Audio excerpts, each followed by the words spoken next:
Hello, very good morning. मेरा नाम राखी है और आज हम स्टार्ट करने जा रहे हैं part number 1 of the chapter thermodynamics. Students की रिक्वेस्ट थी कि मैं थर्मोडायनेमिक्स चैप्टर स्टार्ट करूं, तो आज हमने स्टार्ट किया है thermodynamics. What is thermodynamics? Thermodynamics, THERMO, thermo. Thermo means heat and dynamics means changes in energy in any form. In any form means heat, chemical energy, mechanical energy, changes of energy is dynamics and thermo means heat. Thermodynamics को समझने के लिए इसके लिए कुछ terms हैं, specific कुछ terms हैं। उन टर्म्स को समझे बिना हम थर्मोडायनेमिक्स को अच्छे से नहीं समझ सकते। तो उन टर्म्स को समझने के लिए सपोज मैंने एक एग्जांपल लिया कि एक बर्निंग कोल लिया, एक जलता हुआ कोयले का ब्लॉक लिया। अगर ये जलता हुआ कोयले का ब्लॉक मेरे रूम में है तो ये हीट प्रोड्यूस करेगा, इस रूम के टेम्परेचर को एनहेंस करेगा। मैंने इस जलते हुए कोयले को अपने घर के बाहर ले जाकर रख दिया तो ये बाहर के एनवायरनमेंट को गर्म करेगा और ये पूरा बाहर का एनवायरनमेंट इस अर्थ पर है, तो सपोज हम कह सकते हैं कि ये पूरे अर्थ को इफेक्ट कर रहा है। ये जलता हुआ कोयला एक सिस्टम है, ये सिस्टम है और चारों ओर की सराउंडिंग को इफेक्ट कर रहा है। तो वो किसको इफेक्ट कर रहा है? हम जिस चीज को ऑब्जर्व कर रहे हैं वो सिस्टम है। हम ऑब्जर्व कर रहे हैं उस जलते हुए कोयले को, उसमें जो जलता हुआ कोयला है वो दिखा रहा है केमिकल एनर्जी चेंज हो रही है हीट एनर्जी में, और ये हीट एनर्जी किसको इफेक्ट कर रही है? सराउंडिंग को इफेक्ट कर रही है। और होल यूनिवर्स इस सिस्टम और सराउंडिंग से मिलके बना है। Means universe is equals to system plus surrounding. और हम केमिस्ट्री में पढ़ने जा रहे हैं थर्मोडायनामिक्स, तो हमें क्या नोटिस करना है कि केमिकल चेंजेस किस तरीके से थर्मोडायनामिक्स में यूज हो रहे हैं, हम उसको ऑब्जर्व करने जा रहे हैं। स्टार्ट करते हैं। देखिए, सबसे पहले अगर मैंने बीकर लिया, इस बीकर में केमिकल रिएक्शन हो रही है। ये बीकर है जिसमें केमिकल रिएक्शन हो रही है। ये क्या है? ये सिस्टम है। और ये केमिकल रिएक्शन अगर ये बीकर किसी लैब में है या रूम में है तो ये जो रिएक्शन हो रही है ये इफेक्ट कर रही है इस रूम को, इस लैब को। तो ये जो रूम है ये क्या कर रहा है? सराउंडिंग का काम कर रहा है। सिस्टम क्या हुआ? जिस रिएक्शन को हम ऑब्जर्व कर रहे हैं, इस बीकर में जो रिएक्शन हो रही है, वो जो रिएक्शन है जिसको हम ऑब्जर्वेशन में ले रहे हैं वो है सिस्टम। और वो सिस्टम किसको इफेक्ट कर रहा है? वो है सराउंडिंग। इस बात को मुझे लगता है आपको अच्छे से समझ में आ गया होगा। ओके, यहाँ देखिए, एक चीज है सिस्टम, एक है सराउंडिंग, लेकिन यहाँ बीकर है। ये बीकर है, बीकर की जो वॉल्स हैं ये सेपरेशन का काम कर रही है। किसी भी सिस्टम और सराउंडिंग के सेपरेशन का काम ये क्या वॉल्स कर रही हैं। तो जो सेपरेशन का काम करती है वो कहलाती है बाउंड्रीज। ये कहलाती है बाउंड्रीज। इसको भी नोटिस कर लें, ये है boundaries.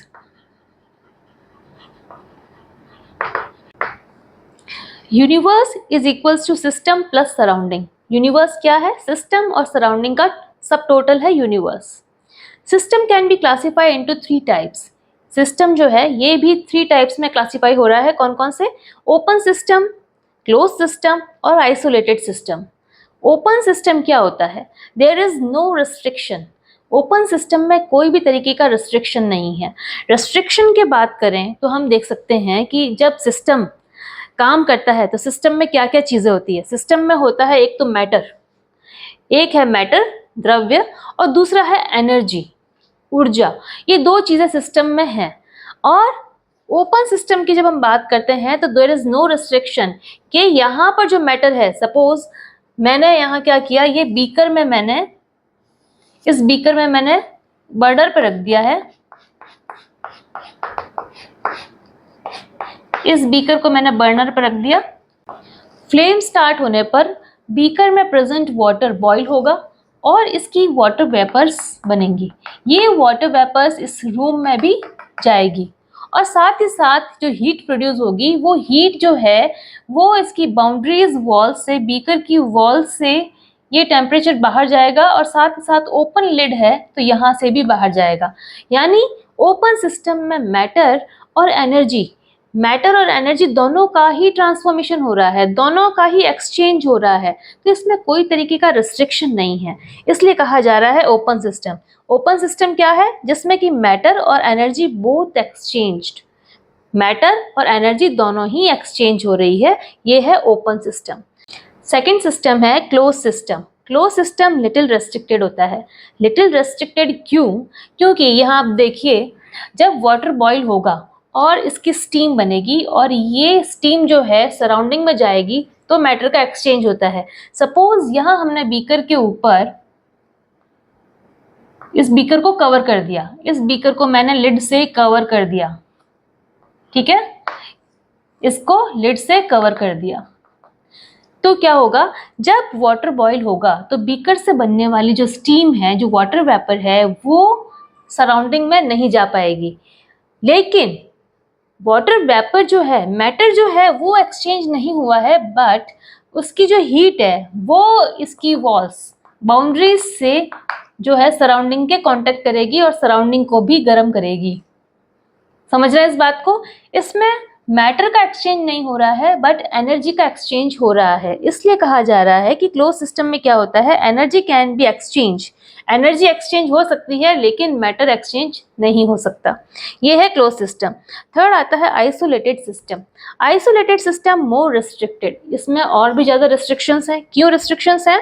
Neither matter nor energy exchange. ना तो मैटर और ना ही एनर्जी, दोनों ही एक्सचेंज नहीं होगी।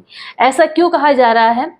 ऐसा इसलिए कहा जा रहा है क्योंकि जब सपोज ये जो बाउंड्रीज हैं, अगर इन बाउंड्रीज को, इस जो बीकर की जो बाउंड्रीज हैं उन्हें डबल बाउंड्रीज कर दिया जाए, ये बीकर की जो बाउंड्रीज हैं इनको डबल बाउंड्री कर दिया गया है और डबल बाउंड्रीज के बीच में वैक्यूम क्रिएट कर दिया गया है, इस लिड को भी डबल बाउंड्रीज से कवर कर दिया गया है, तो यहाँ पे बनने वाली एनर्जी, यहाँ पे बनने वाली हीट सराउंडिंग के कांटेक्ट नहीं कर पाएगी, सराउंडिंग नहीं आ पाएगी, तो ये हीट भी यहीं रह जाएगी और साथ ही साथ जो मैटर है वो भी सराउंडिंग के कांटेक्ट में नहीं आएगा।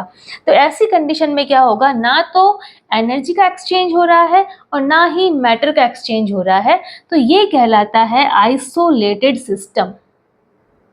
आपने देखा होगा कि हम यूज़ करते हैं थर्मस फ्लास्क। थर्मस फ्लास्क में हम जिस टेम्परेचर में, अगर बहुत ही गर्म पानी को अगर हमने भरा है उसमें, या फिर बहुत ही ठंडा लिक्विड भरा है, तो वो काफ़ी देर तक वैसा के वैसा रहता है। बट एक टाइम पीरियड के बाद में उसमें भी टेम्परेचर में चेंजेस आ जाते हैं। तो कहा जाता है कि अभी तक एट प्रेजेंट ऐसा कोई भी सिस्टम नहीं है जो कि कंप्लीटली आइसोलेटेड सिस्टम हो। इसलिए कहा गया है कि no system is completely isolated. कोई भी सिस्टम कंप्लीटली आइसोलेटेड नहीं होता है। नेक्स्ट है state of the system. State of the system क्या है? State of the system, when all properties are fixed, the state of a system is specified by state function or state variables. State variables होते हैं temperature, volume and pressure. When all properties are fixed, हम बात कर रहे हैं temperature, volume and pressure पे। अगर हम देखें, अगर हम वाटर की एग्जांपल लें, वाटर का एग्जांपल लिया है 100 डिग्री सेंटीग्रेड 1 atm पर, वाटर क्या होगा? लिक्विड फॉर्म में है। और 101 डिग्री पर, 100 डिग्री पर लिक्विड फॉर्म में है, बट 101 डिग्री पर जो वाटर है 1 atm पर वो गैशियस फॉर्म में होगा, वाटर वेपर की फॉर्म में होगा। तो हम कह सकते हैं कि जब प्रॉपर्टीज है, कुछ प्रॉपर्टीज फिक्स होती हैं, तो सारे के सारे वेरिएबल्स हमें पता नहीं हो, कुछ वेरिएबल्स पता होते हैं, तब भी हम उस चीज़ की पूरी रूप से गणना कर सकते हैं। ओके और क्या है स्टेट फंक्शन? स्टेट फंक्शन, हमें इस चैप्टर में कुछ स्टेट फंक्शंस पढ़ने हैं।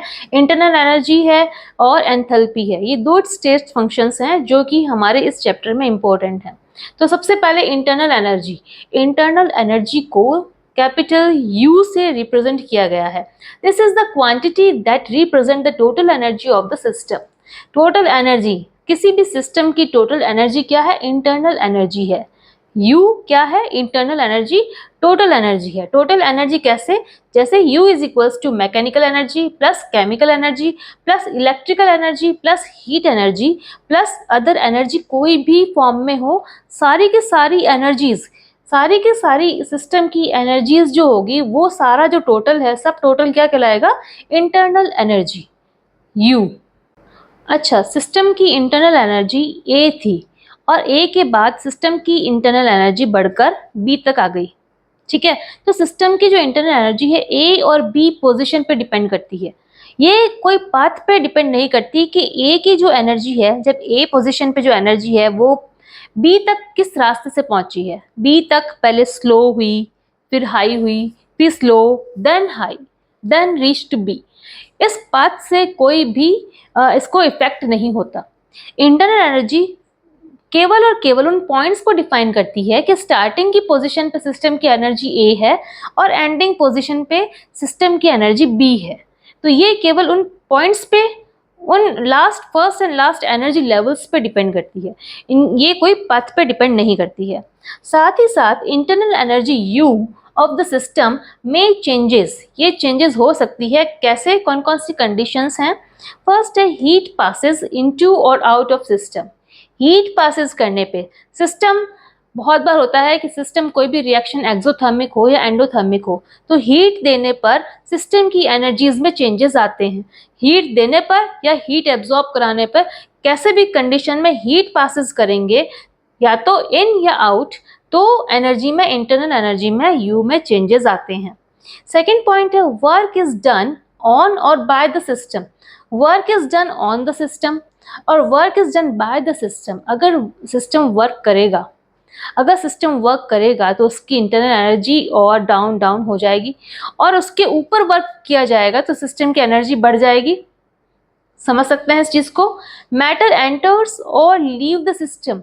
मैटर एंटर्स, आप हमारी बॉडी में सोचिए कि जब हम मैटर एंटर्स, हम जब फूड खाएंगे, हम जब फ्रूट्स खाएंगे, फूड्स खाएंगे, कुछ भी अगर हमने खाया है, मैटर एंटर्स हुआ है हमारी बॉडी में, तो हमारी एनर्जी बढ़ जाएगी।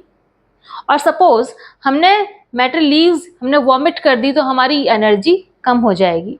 तो हम समझ सकते हैं कि मैटर जब एंटर्स करेगा तो सिस्टम की जो इंटरनल एनर्जी है वो बढ़ जाएगी, और लीव करने पे सिस्टम की इंटरनल एनर्जी घट जाएगी।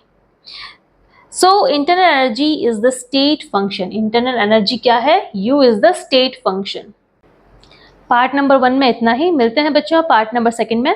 अगर आपको ये वीडियो हेल्पफुल लगा है तो प्लीज़ इसे लाइक करें, शेयर करें, सब्सक्राइब करें मेरे चैनल को। Thank you for watching. Thank you.